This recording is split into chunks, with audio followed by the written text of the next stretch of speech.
Hola a todos, buenas noches y bienvenidos a un nuevo directo dentro de la serie que mensualmente apadrina la Universidad Francisco Marroquín, universidad que, como siempre explico, fue creada en Guatemala en el año 1971 y que desde hace ya algunos años tiene también su sede en Madrid, en la calle Arturo Soria 245, y es una universidad donde no solo se puede aprender disciplinas o ciencias generales, como en cualquier otra universidad, sino que además trata de darle un enfoque a cada una de estas materias desde la perspectiva de la promoción de una sociedad de individuos libres y responsables. Y precisamente porque parte de la misión de la Universidad Francisco Marroquín es promover esta sociedad de individuos libres y responsables, pues tiene pleno sentido que desarrollemos entrevistas como la que va a tener lugar hoy sobre Italia, sobre las recientes elecciones italianas, donde un partido de derechas, algunos llaman de derecha dura, incluso de extrema derecha o incluso fascista, va a ser el que encabece el próximo gobierno de Italia. Y para hablarnos sobre el panorama político italiano, creo, y para hablarnos además desde un punto de vista liberal, creo que nadie mejor que traer a un italiano que es doctor en ciencias políticas y que además es liberal. Y me estoy refiriendo a Alberto Mingardi. Buenas noches. Muy buenas noches, Juan Ramón. Es un gran placer estar contigo aquí. Alberto Mingardi, como os decía, es doctor en ciencias políticas, es profesor universitario en historia del pensamiento político y es además presidente del Bruno Leoni, que es un think tank liberal, libertario italiano. A veces me preguntáis qué personas serían las que más se parecerían a mí, a la labor que intento desempeñar en materia de divulgación y de defensa de la libertad en otros países. Bueno, sin duda alguna, la persona que más se acerca a lo que yo hago en España, o yo me acerco más a lo que él hace en Italia, en el caso de Italia sería Alberto Mingardi, y por eso es un auténtico placer que estés con nosotros. Y además, Alberto, que como veréis habla razonablemente bien el español. Si tuviéramos que hacer la entrevista en italiano, no lo podríamos hacer de ninguna manera, como la podemos hacer en español. Yo hablo No, español como un perro inglés. hablas de manera más que clara en español y creo que toda la audiencia te va a entender perfectamente, y si no, aquí estaremos para tratar de ayudarte. Pero lo que decía es que Alberto, que habla razonablemente bien el español, además va a publicar un libro en español, que entiendo que no lo ha traducido él, No. pero que si lo hubiese traducido él a lo mejor también lo entenderíamos bastante, que es La verdad sobre el neoliberalismo, el poco que hay y el mucho que falta. Saldrá a la venta el próximo, creo, 22 de octubre, pero ya lo podéis adquirir, quienes así lo queráis, en preventa. Tenéis, de hecho, un enlace para Amazon en la descripción de esta entrevista en la caja de YouTube. Dicho todo esto, Alberto, ya digo, es un placer que estés aquí y nos acompañes.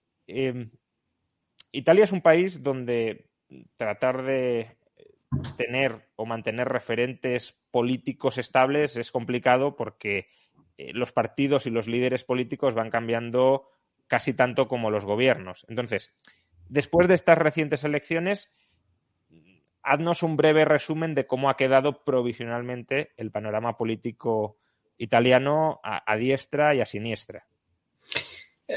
Mira, lo más interesante de esta elección, el 25 de septiembre, es que la coalición de centro-derecha, de derecha y centro, ganó las elecciones. Esta no es una novedad. Típicamente los italianos son más de derecha que de izquierda. La única vez después de de la Italia republicana después de 1948, en la que la izquierda verdaderamente ganó las elecciones, fue en 1996. Típicamente los italianos votan por la derecha, pero esta vez el equilibrio entre la derecha cambió muchísimo, porque típicamente en el pasado el partido mayor de la derecha era el partido de Silvio Berlusconi, el gran empresario de las comunicaciones que conocen también en España porque es el dueño de Mediaset. Y esto era el partido mayor. Y después el otro gran partido de la derecha era la Lega Nord de Umberto Bossi antes y después de Matteo Salvini. Y un poco como un junior partner estaba un tercero partido que era el partido de los que fueron antes, mucho antes, más o menos, si podemos decirlo así, nostálgicos del fascismo, de verdad.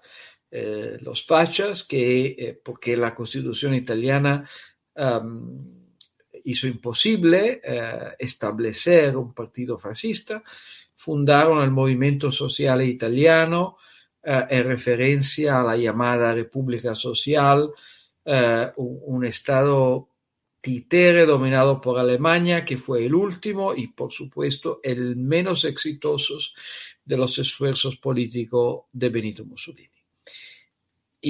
Pero estos de ahora son los bisnietos de este movimiento. Nos estamos refiriendo a los hermanos de Italia. A los hermanos de Italia, de verdad, y particularmente a la líder de los hermanos de Italia, que es una mujer, va a ser la primera mujer llamada a ocupar el cargo de primer ministro en Italia, Giorgia Meloni. En 2018, los hermanos de Italia obtuvieron el 4.5%. En las elecciones europeas de 2019, el 6,5% y ahora el 26%, un crecimiento extraordinario que de verdad no es un crecimiento autoritario, no es un crecimiento fascista. El ascenso de Meloni es ligado, depende de muchas cosas. Una de las cosas más interesantes, más importantes, es que ella siempre fue en la oposición desde 2011, pero la otra cosa es que ella se opuso a los cierres, a los lockdown, a la manera en la que la izquierda manejó el COVID en Italia. Esto fue muy, muy importante por ella y por esto fantástico e increíble. O sea que hasta cierto punto, por lo que dices, y salvando las distancias, porque el trasfondo ideológico creo que es bastante distinto, pero el éxito electoral de Meloni guardaría bastantes paralelismos con el éxito electoral de Ayuso en Madrid. Es decir, la oposición a las políticas de cierre frente al COVID-19, aunque Ayuso no es que no cerrara, pero desde luego fue la más beligerante en contra de estas políticas, y por tanto el recabar ese apoyo popular contra los excesos estatales a la hora de cerrar la economía. Yo creo que hay una diferencia muy importante, que es que Ayuso tenía responsabilidades ejecutivas y Ayuso pudo hacer políticas y Meloni era una de las líderes de la oposición, un trabajo mucho más fácil de lo que Ayuso, por supuesto. Pero sí, creo que una de las razones por la que Meloni ganó tanto y también en esas elecciones fue su actitud sobre los cierres y los lockdown y la idea más o menos que una tecnocracia de médicos puede decidir el futuro de una sociedad. Ujú. Vale, nos has descrito cómo ha quedado el panorama de la derecha, luego profundizaremos en ello porque al final serán los que tengan responsabilidades de gobierno y por tanto lo que más nos puede interesar de cara al futuro, pero ¿cómo ha quedado el resto del espectro político? El centro, centro izquierda y la izquierda, y no sé si algo de extrema izquierda, porque en España la extrema izquierda no es que sea muy grande, pero sí es muy influyente. No sé cómo ha quedado el panorama a ese respecto en Italia. Mira, la extrema izquierda en Italia es el equivalente de Podemos. El Ujú. equivalente de Podemos es el movimiento Cinco Estrellas. El movimiento Cinco Estrellas se quedó muy bien.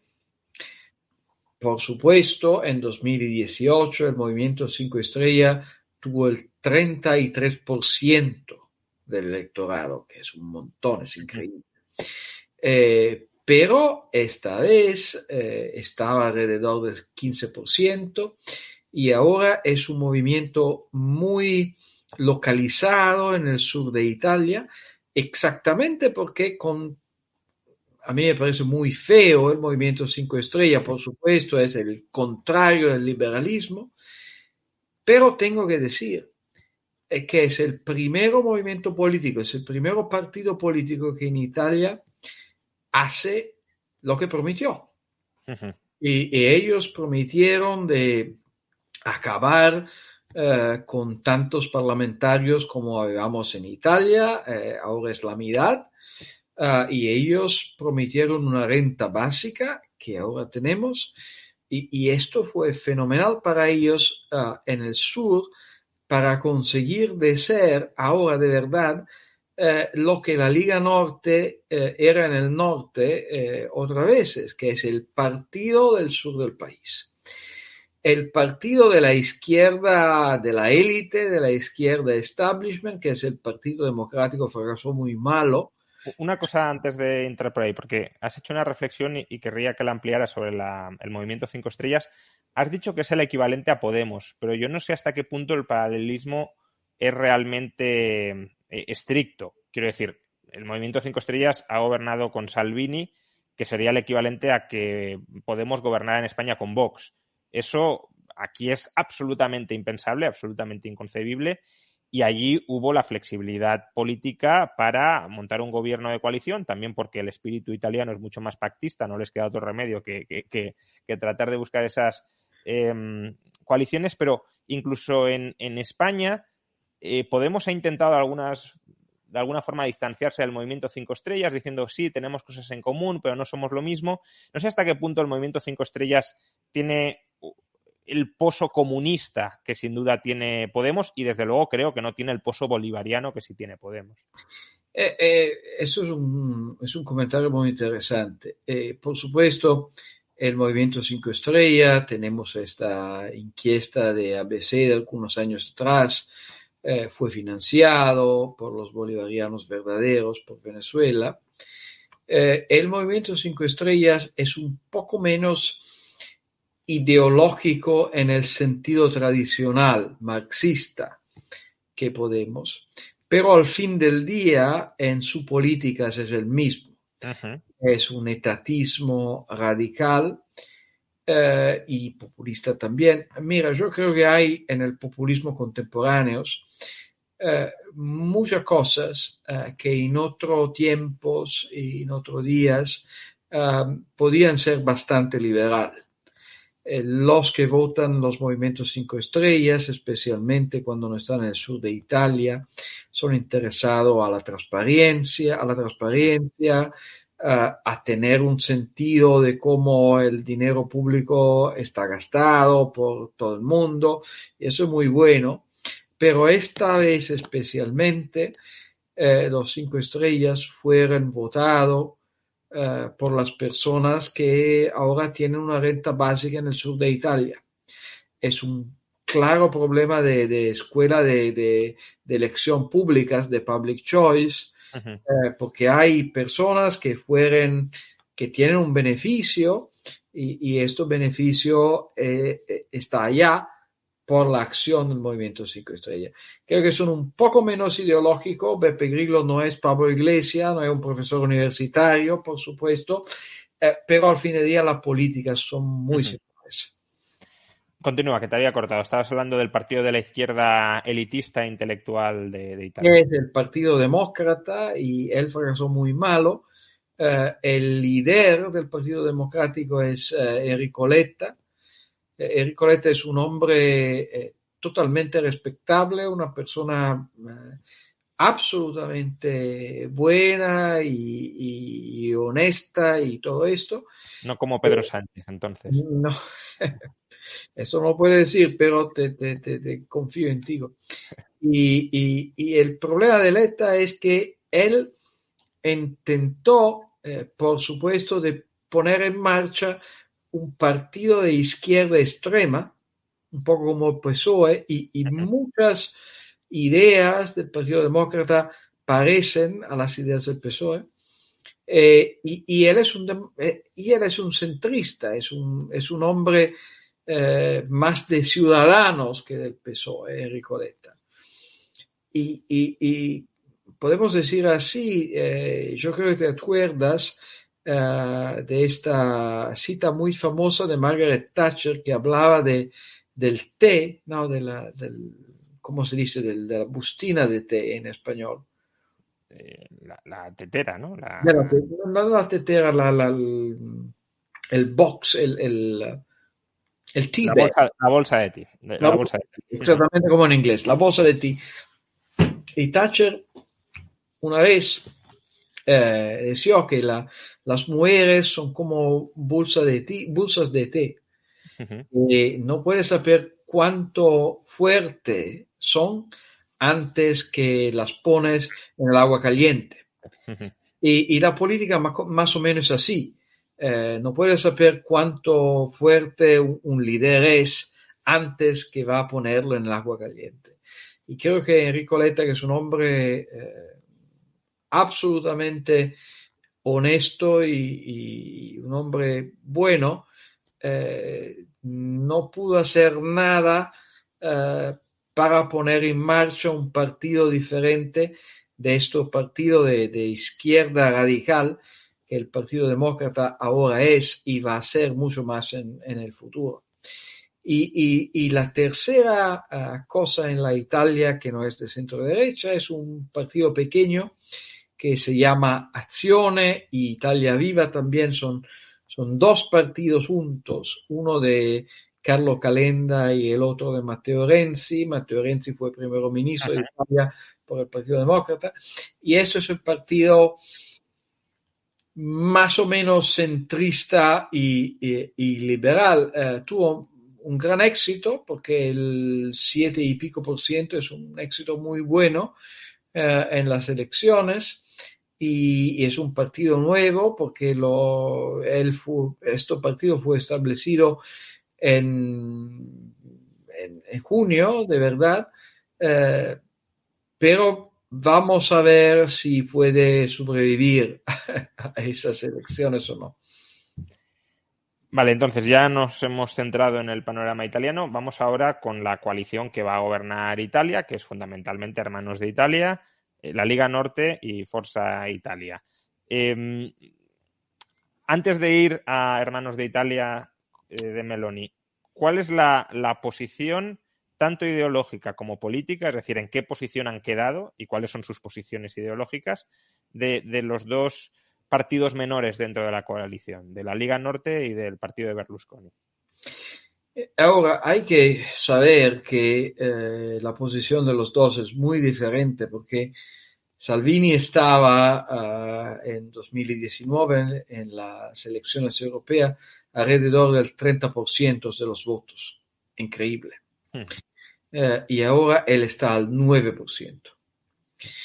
Y Berlusconi, por supuesto, es un partido más residual que en el pasado, pero cuando empezó la campaña electoral, las encuestas dijeron que Berlusconi estaba alrededor del 4% y él ganó el 8%. Berlusconi es como un Highlander, es un inmortal. Y a mí me parece increíble que las personas siguen votando a Berlusconi, pero ellos lo hacen y hay que tenerlo en cuenta. Y por esto yo creo que la posición de uno y del otro va a ser muy diferente. Berlusconi va a ser, como es predecible, muy gobernativo. Yo creo que él va a estar al lado de Meloni en todo,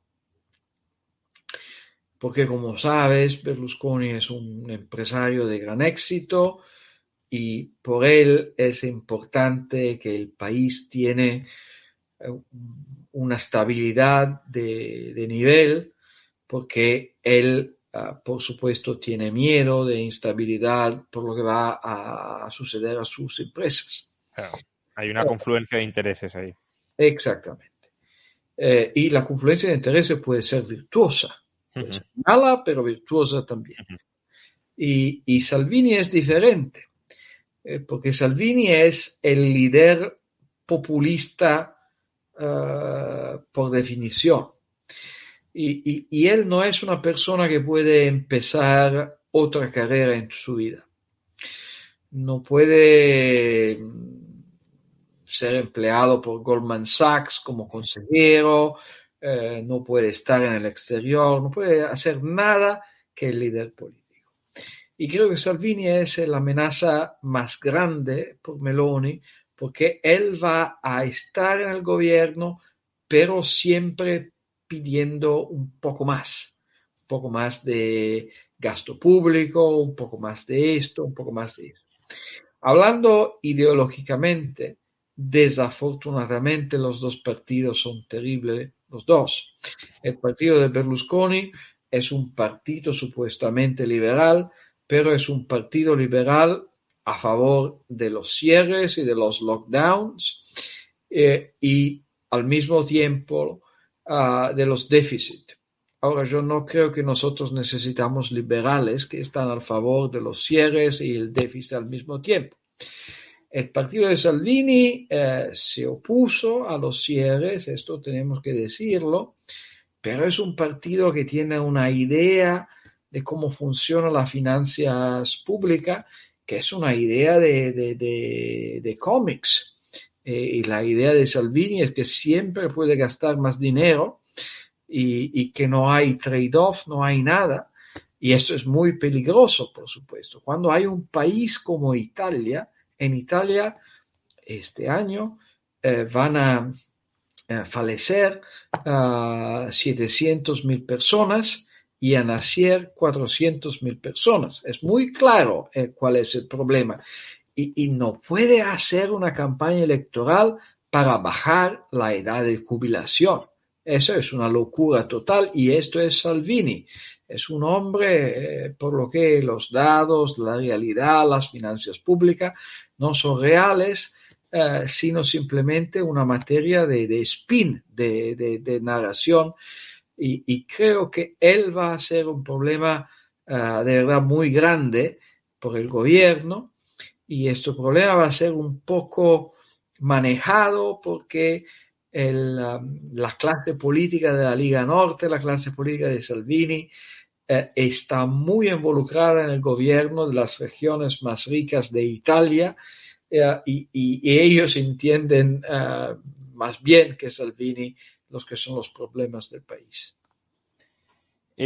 Comentábamos antes de empezar la entrevista, y quiero que también nos traslades esta reflexión, que la Liga Norte con Salvini ha sufrido una degeneración ideológica muy importante, porque la Liga Norte, en un principio incluso tenía cierto espíritu separatista, cierto espíritu, desde luego, autonomista, con búsqueda de gran autonomía, pero además planteaba reformas bastante liberales o liberalizadoras, que eso se ha perdido del todo con Salvini y prácticamente el monotema, más allá del populismo en materia de gasto, es el tema migratorio. Absolutamente. Tenemos que decir esto. Por la Liga Norte de Umberto Bossi, el gran fundador de la Liga Norte, por muchos años el federalismo, la libertad económica, bajar los impuestos. Todo esto era un poco como la dictadura del proletariado para los marxistas. Siempre algo que está en el futuro, maravilloso y que no vamos a conseguir. Y cuando Salvini asumió el liderazgo de la Liga Norte, la Liga estaba al 4%. Él fue un gran líder populista y lepenista en el sentido de Marine Le Pen, en un periodo en lo que la inmigración era un miedo muy fuerte en Italia. Y la Liga estaba en 2019 al 30 y pico por ciento y un gran crecimiento, por supuesto. Pero en estas últimas elecciones, la inmigración no era, como dicen los americanos, una issue, no era un problema. Nadie habló verdaderamente de inmigración porque, por supuesto, después del COVID y todos los otros problemas, incluso la crisis energética, la inmigración no es de verdad en la primera página de los periódicos. Y Salvini ahora está en una crisis muy profunda sin él mismo, porque no tiene... hay una cosa muy interesante de Salvini que a mí siempre me deja muy sorprendido, que cuando habla de líderes políticos, los líderes políticos, ellos hablan diversamente en frente de los empresarios, de los otros políticos, del pueblo. Uh-huh. Salvini siempre habla en la misma manera. Uh-huh. Y es totalmente, yo no sé cómo se dice en castellano, monocorde. La misma cosa todo el tiempo. Y eso es un problema por él, especialmente ahora, cuando él tiene competencia de una líder femenina de derecha, que en el papel es tan populista como él, pero diferente que él, ella se percibe como seria, como una mujer que estudia, que piensa y todo esto. Pues hablemos ya de Giorgia Meloni y de Hermanos de Italia. ¿Cómo calificarías este partido? Porque si uno lee la prensa española, o al menos parte de la prensa española, y hombre, uno ya está muy habituado a que la prensa lo trate de manipular o trate de editorializar en las noticias. Pero bueno, en principio tampoco uno tiene por qué desconfiar sobre algunos aspectos, sobre todo porque viene de donde viene, ¿no? Y si uno lee la prensa española o parte de la prensa española, a Meloni se la califica como fascista o posfascista. Claro, posfascista a lo mejor es un término más adecuado, aunque induzca a la confusión, porque pueden que venga de los nostálgicos del fascismo y por tanto lo puedes calificar de posfascista, ¿no? Pero ¿cómo calificarías a Meloni? ¿Derecha dura, conservadora, populista, extrema derecha, fascista? Mira, Meloni es la primera líder que en la historia de Italia se califica como conservadora a sí misma. Berlusconi se calificaba como liberal o liberista, que significa liberal de libre mercado, free market en italiano, y por supuesto los cristianos demócratas se calificaban como centrista y todo eso. Ella es la primera que se califica como conservadora. Creo que, por supuesto, en 1922, 2022, el centenario de la llegada al poder de Benito Mussolini, yo creo que llevó a muchos observadores a especular que la historia está destinada a repetirse. Y por supuesto, Meloni técnicamente es la líder de un partido que es el bisnieto del partido de Benito Mussolini. Pero Yo creo que ¿cómo podemos decir? La palabra eh, que podemos utilizar por Meloni, que es la mejor, es que Meloni de verdad es los que los americanos llaman National Conservative, eh, que tiene muchos problemas, especialmente en economía, pero no es facha. Y al mismo tiempo es muy importante saber que en su vida política, y Meloni está en la política italiana desde 1997, Meloni ha sido una gran defensora de las prerrogativas parlamentarias contra el gobierno en los últimos años. Y no creo que podemos decir que ella es facha. Por supuesto, las guerras culturales hoy día forman parte de la política italiana como en cualquier otro país en el occidente, pero si se considera la cuestión del aborto, por ejemplo, Meloni está considerablemente a la izquierda de la mayoría de los líderes de la derecha en Occidente. Ella no quiere cambiar la ley actual, sino solo ayudar económicamente a las madres que plantean a interrumpir su embarazo por necesidades económicas. Y de esta manera yo creo que ella creo que sus ideas económicas son muy problemáticas, pero ella no es facha y no va a representar un problema por la vida democrática de Italia. Si esto es la pregunta y la preocupación, el O miedo. sea, sí, yo creo que una primera preocupación, sobre todo cuando se califica a alguien de fascista, es si vamos a asistir a una degeneración de la calidad de las instituciones y hacia una autocratización de las instituciones. En el caso, además, de Italia, que es un país que tiene cierto componente sociológico euroescéptico, uno también se podría plantear si hay riesgo de que se rompa el euro y demás. Y parece que ese riesgo era mayor en 2018 del que es ahora con Meloni. Absolutamente. Mira, yo creo que muchos han escrito que la pasada campaña electoral italiana ha sido mala, pero para mí ha sido quizás la menos populista en años.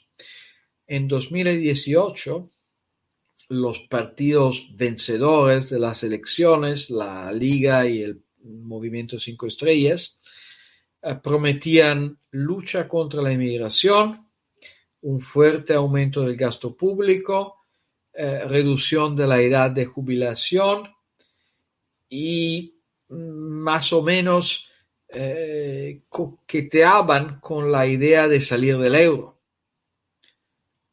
En 2022, el ganador de las elecciones, que es Giorgia Meloni, sin duda, ha sido notablemente económica, con promesas electorales, y eso es muy importante, creo, para mí y para ti también. Se ha comprometido a no incurrir en gastos deficitarios.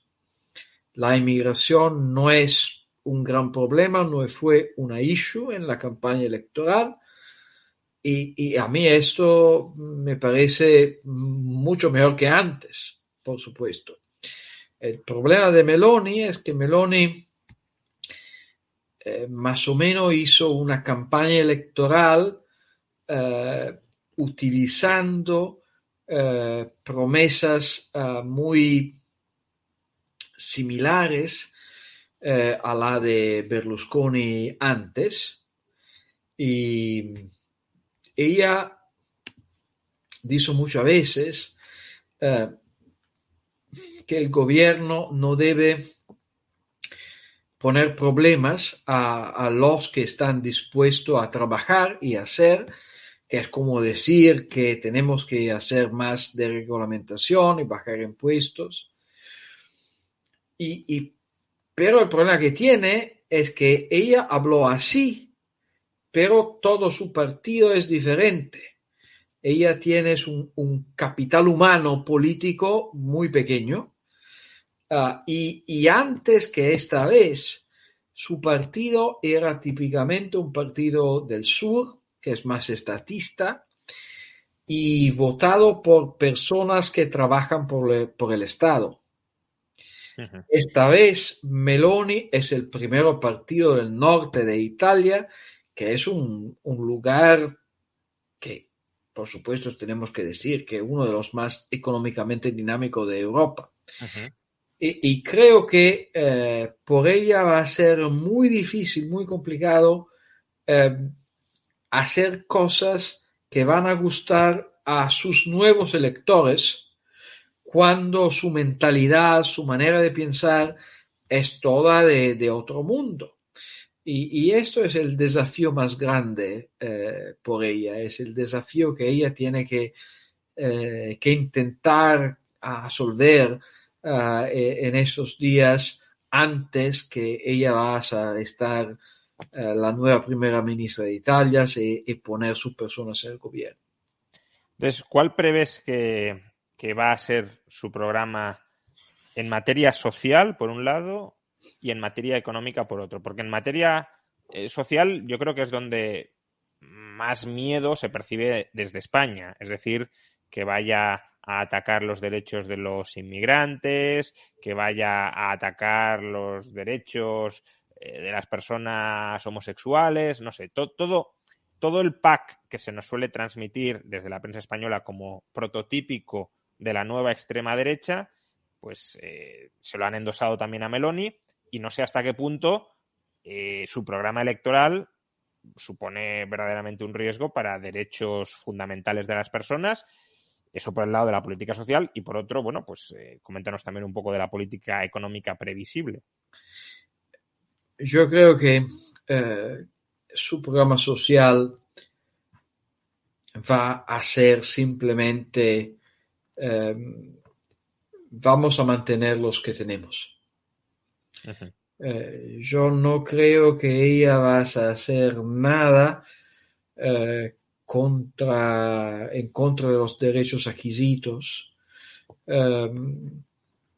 Por supuesto, no vamos a tener adopción por parejas homosexuales en Italia, pero yo no creo que ella va a hacer nada contra los derechos adquiridos.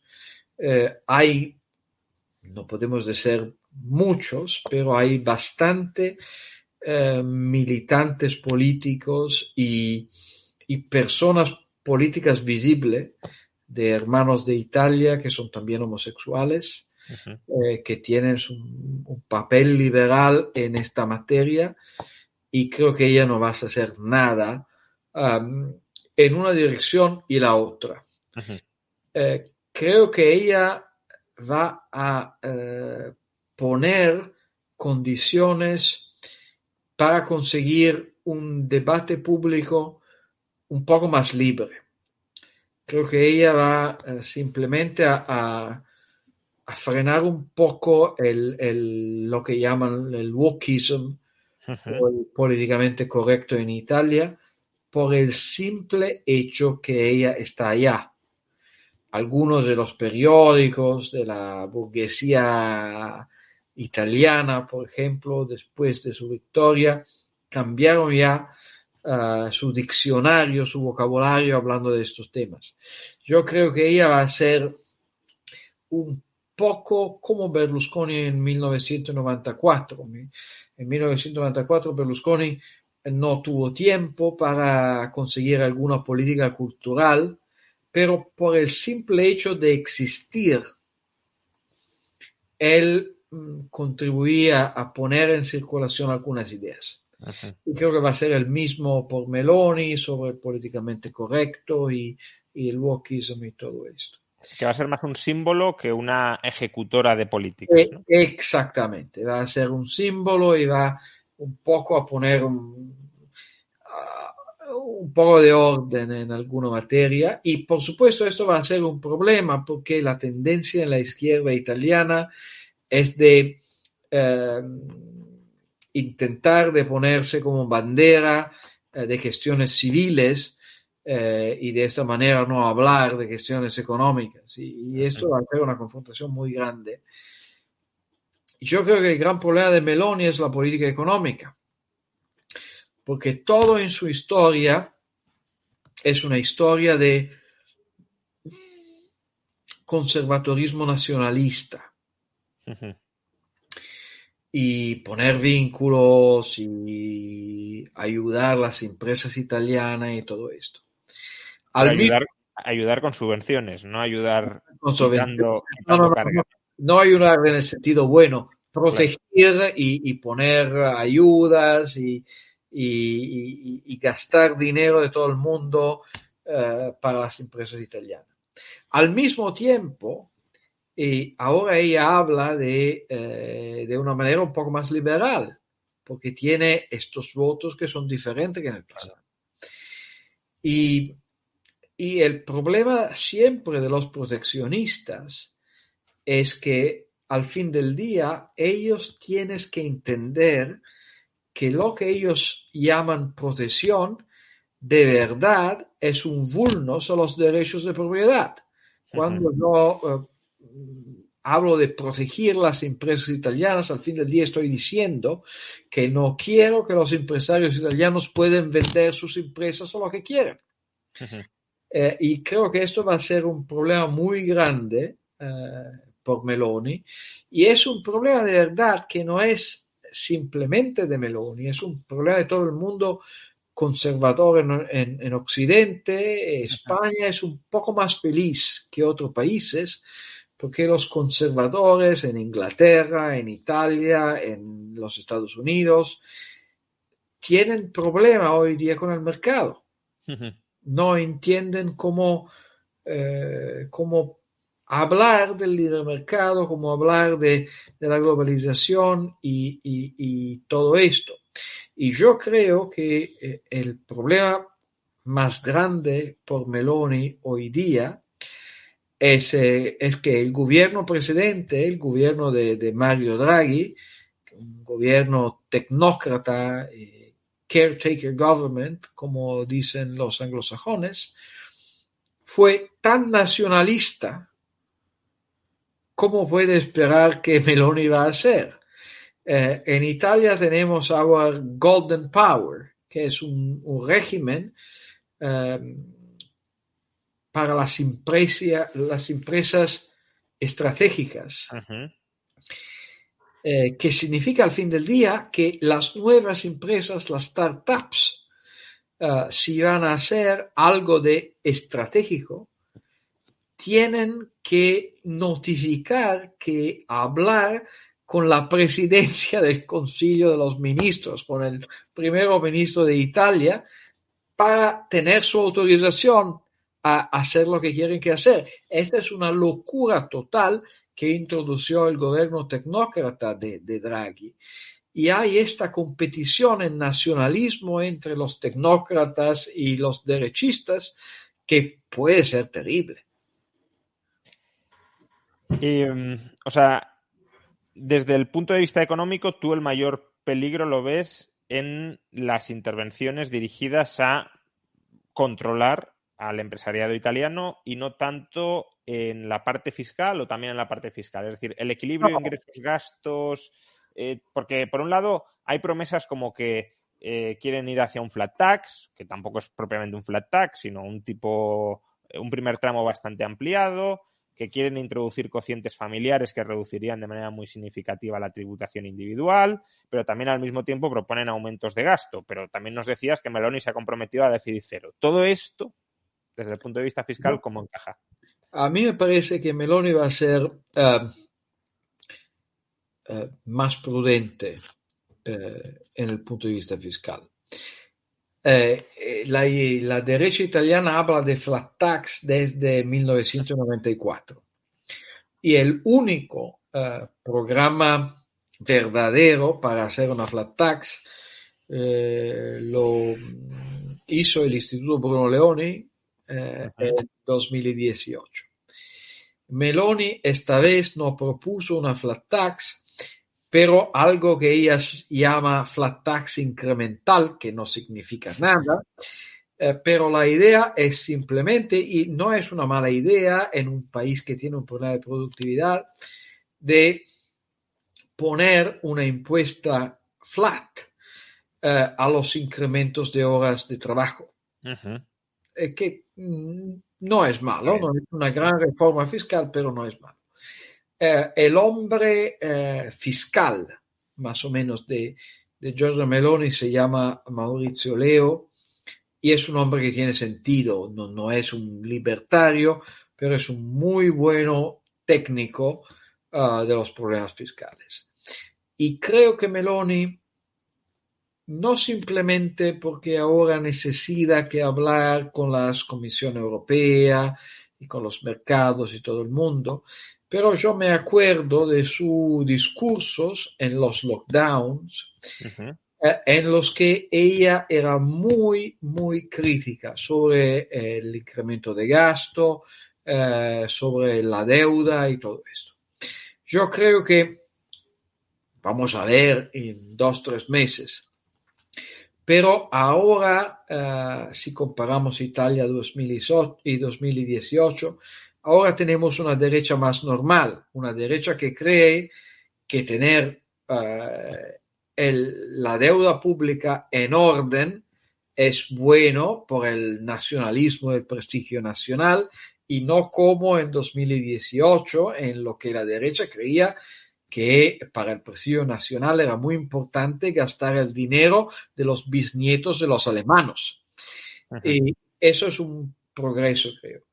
A mí me parece que el problema más grande de Meloni no está en el lado fiscal, pero en el lado de las intervenciones, porque está allá su nacionalismo y una idea un poco simple de las relaciones económicas. Ella cree que podemos hacer cosas como manejar las supply chains internacionales, y creo que el problema muy grande allá es que ella tiene una experiencia ejecutiva muy pequeña y no tiene algún conocimiento real de las empresas privadas y no entiende que las empresas privadas todos los días están intentando de hacer sustituciones de su supply chain y siempre buscan lo más económico. Y ella no entiende esto y cree que las supply chain están imprimidas en la letra y tenemos nuestra dependencia de Rusia y de China y todo esto, que a mí me parece algo que fue demostrado feo y falso de la crisis del COVID, en la que las supply chains se evolucionaron maravillosamente, explicando a todo el mundo cómo las empresas privadas no son perfectas, pero tienen una visibilidad que... Exactamente, una flexibilidad que el Estado no puede tener. Sí, la burocracia, si tiene que adaptarse para cambiar de día algo que tiene asignado desde hace meses en agenda, es imposible. En cambio, al mercado le metes un lockdown tremendo y aún es capaz de encontrar y de proveer, ¿no? Y ahora el problema que Meloni tiene es que desafortunadamente en Italia y bastante en la Unión Europea hay una idea que es la idea del lockdown energético, de poner una solución de arriba abajo por la energía, que es una locura total, es un racionamiento.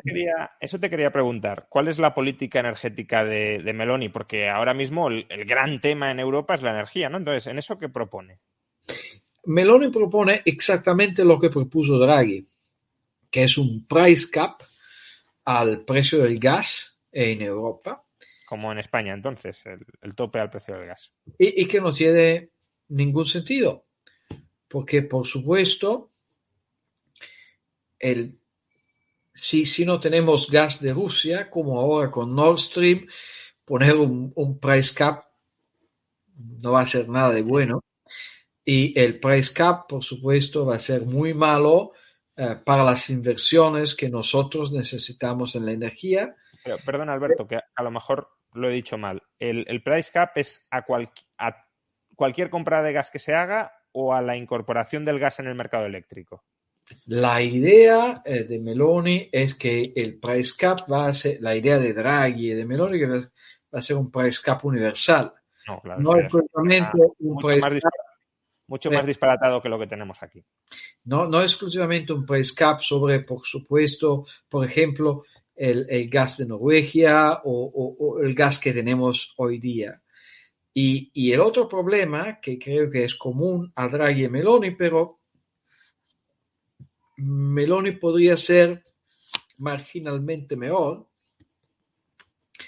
es que tenemos que cuestionar nuestras políticas de los últimos 10, 20 años, porque el problema es la generación eléctrica y todo eso. Si vamos a poner un price cap ahora, como aconsejó el gobierno de Draghi, vamos a poner un problema muy grande a las renovables, que son las que están aprovechando mucho de esta situación por la manera en lo que el mercado del gas está construido en la Unión Europea. Pero mira, el problema de Meloni es muy grande porque Draghi, que para mí fue un mediocre primer ministro. Pues aquí en España, permíteme el paréntesis, se lo tiene como un gran referente político y como un gran gestor. En todo el mundo, porque es muy prestigioso y fue presidente del Banco Central Europeo. Pero yo creo que fue verdaderamente un mediocre primer ministro. No hay nada que él hizo porque él decidió que hacerlo. No hay una idea en la política italiana que se realizó por Draghi y por su convicción. Pero creo que el problema más grande que tenemos ahora con Draghi es su mala educación de la opinión pública, porque él tiene una capacidad de influenciar la opinión pública fantástica, como es muy comprensible con un hombre de tan prestigio personal, por supuesto,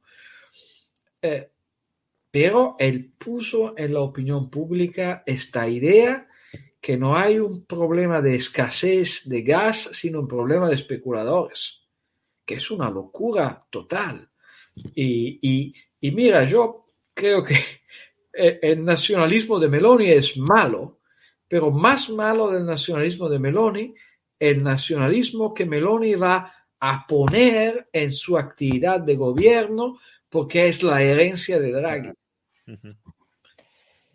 Lo último que te quería preguntar sobre Meloni, y que está también un poco relacionado con todo lo que estábamos hablando. Meloni no tiene experiencia de gobierno, no forma parte tampoco de un partido institucionalizado. ¿Hasta qué punto Meloni es influenciable? Es decir, puede ser capturada en el buen sentido del término por ideas más liberales, por ejemplo.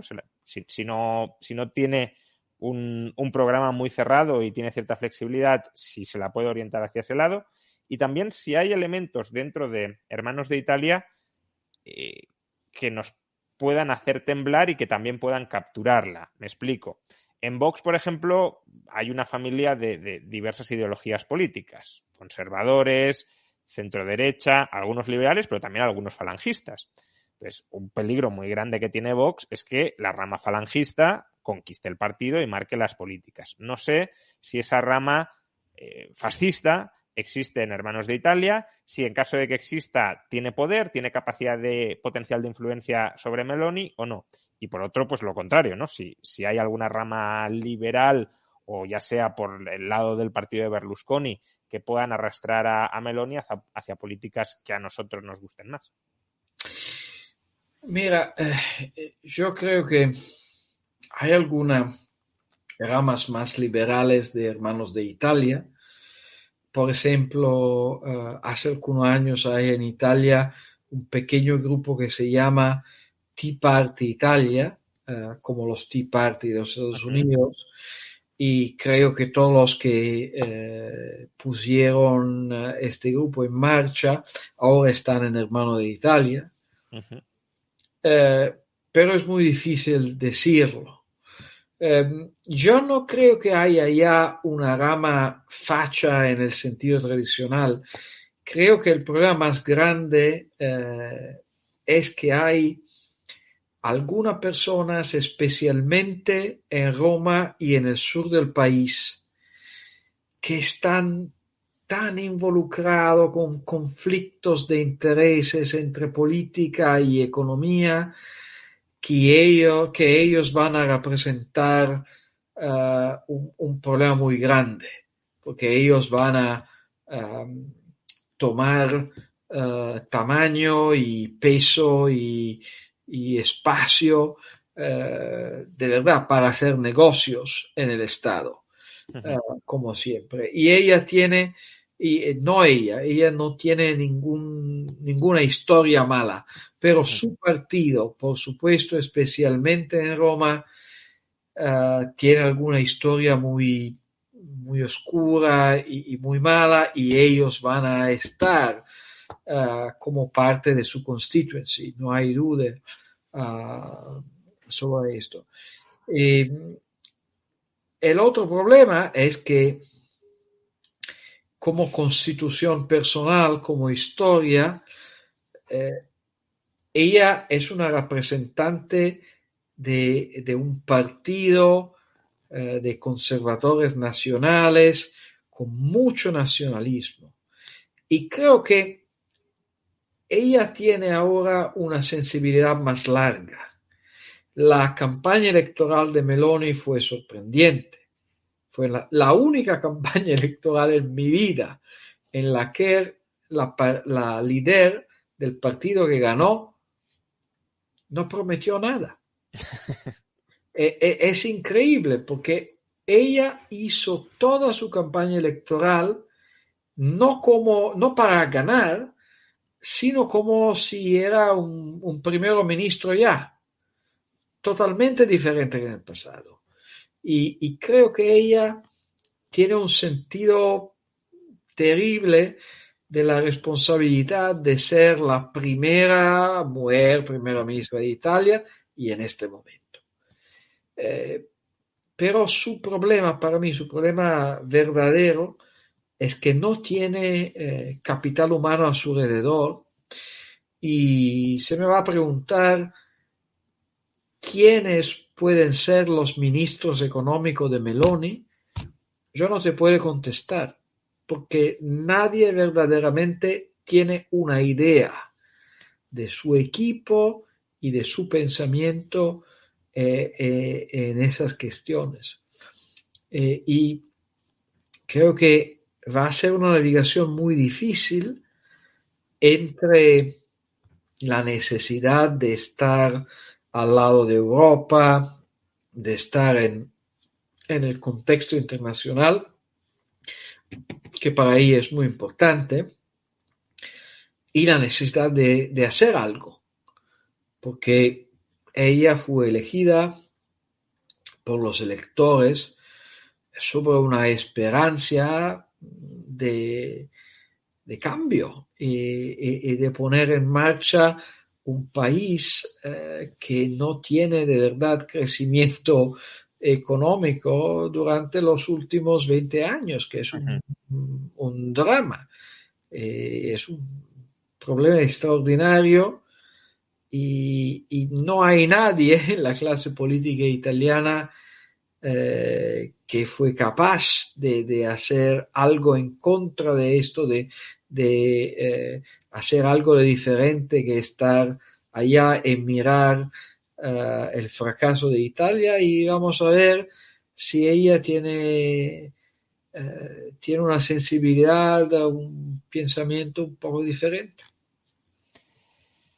Pues muchas gracias, Alberto Mingardi, por esta hora de entrevista. Yo creo que muy iluminadora para quitarnos determinados prejuicios en el sentido estricto del término, es decir, juicios que teníamos previamente instalados, probablemente porque nos los habían instalado desde determinadas terminales mediáticas que tenían interés precisamente en instalárnoslos. Y gracias por... Se puede decirlo, Meloni no es Ayuso y Meloni no es Aznar. Es un político que tiene una herencia muy complicada y un contexto muy complicado, y es muy difícil imaginar sus pasos adelante. Pero no creo que podemos decir que es facha. Esto no.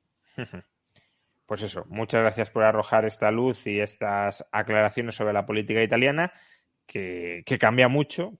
No te he preguntado cuánto prevés que dure el nuevo gobierno de Italia, porque la media creo que son 18 meses de duración de... Es muy interesante esto, porque nosotros hemos tenido desde 1948 hasta 1992 gobiernos muy cortos. Pero en esa situación los gobiernos cortos eran de verdad la manifestación de una gran estabilidad política, porque los partidos que estaban en el gobierno siempre eran lo mismo, la democracia cristiana y otros. Y esta manera de cambiar las personas en charge del gobierno era una manera para tener todos felices. Esto es muy diferente de lo que tenemos ahora, desde 1994, que es una instabilidad que no es más superficial, pero es profunda. Italia es el único país en el mundo donde una vez cada 3-4 años se funda un nuevo partido. Es una locura total, pero esta es una instabilidad profunda y creo que es posible que esta vez vamos a poner un cambio a esa estabilidad si la izquierda se va a refundar, o vamos a ver un desarrollo mucho más peor de esa instabilidad si la izquierda se va a destruir totalmente, como es posible. Pues muchas gracias por tercera vez, porque la verdad es que no me iría, pero las entrevistas tienen que tener principio y final y todo lo que nos cuentas es muy interesante, pero bueno, hay que ponerle punto final. De nuevo, recordaos que Alberto Mingardi, presidente del Instituto Bruno Leoni en Italia, para quienes no conozcáis, por cierto, a Bruno Leoni, tiene su libro probablemente más importante o más prestigiado con razón, La libertad y la ley, traducido en Unión Editorial en castellano. Es un libro de lectura absolutamente obligatoria para cualquier liberal, si se puede decir obligatorio vinculado a la palabra liberal. Un libro que inspiró gran parte de las mejores ideas de Hayek. Por tanto, no estamos hablando de poca cosa, ¿no? Pero aparte de que Alberto Mingardi sea presidente del Instituto Bruno Leoni Italia y que tengamos libros de Bruno Leoni muy apropiados para juristas traducidos al español, también Alberto Mingardi, como os he dicho al principio, pero lo repito ahora, en unas semanas va a sacar libro en español por parte del Instituto Juan de Mariana y Deusto en la colección que tienen conjunta, la verdad sobre el neoliberalismo, el poco que hay y el mucho que falta. Si os ha gustado la entrevista a Alberto, pues supongo que el libro también os gustará. Alberto es un pensador muy exhaustivo en materia de ciencia política y por tanto seguro que lo disfrutaréis. Lo dicho, ha sido un placer, Alberto, tenerte aquí. Un gran placer. Muchas gracias, Juan Ramón. Pues supongo que nos volveremos a ver, aunque sea por aquí, porque la política italiana imagino que seguirá de actualidad internacional, no sé si a corto plazo, a medio o a largo, pero volveremos a tener noticias de Italia. Como Game of Thrones. Y Siempre. te volveremos a llamar. Muchas gracias. Un gran placer estar contigo. Un fuerte abrazo y hasta otra. Y lo dicho, muchas gracias a todos vosotros por acompañarnos en esta hora de entrevista. Ha sido para mí desde luego ha sido muy fructífera y muy rica intelectualmente. Seguro que para muchos de vosotros también lo ha sido. Y por tanto le quiero dar las gracias de nuevo a quien ha apadrinado y hecho posible esta entrevista, que es la Universidad Francisco Marroquín, Universidad Guatemalteca, que también tiene su sede en Madrid, universidad en la que algunos impartimos clase, aparte de todo, y que, como digo, como ya sabéis, fomenta estas entrevistas mensuales en el canal de YouTube y bueno, pues os recomiendo que visitéis su página web o que visitéis directamente sus instalaciones porque os recibirán con los brazos abiertos. Muchas gracias a todos y nos vemos en un próximo directo a lo largo del mes de octubre. Hasta entonces.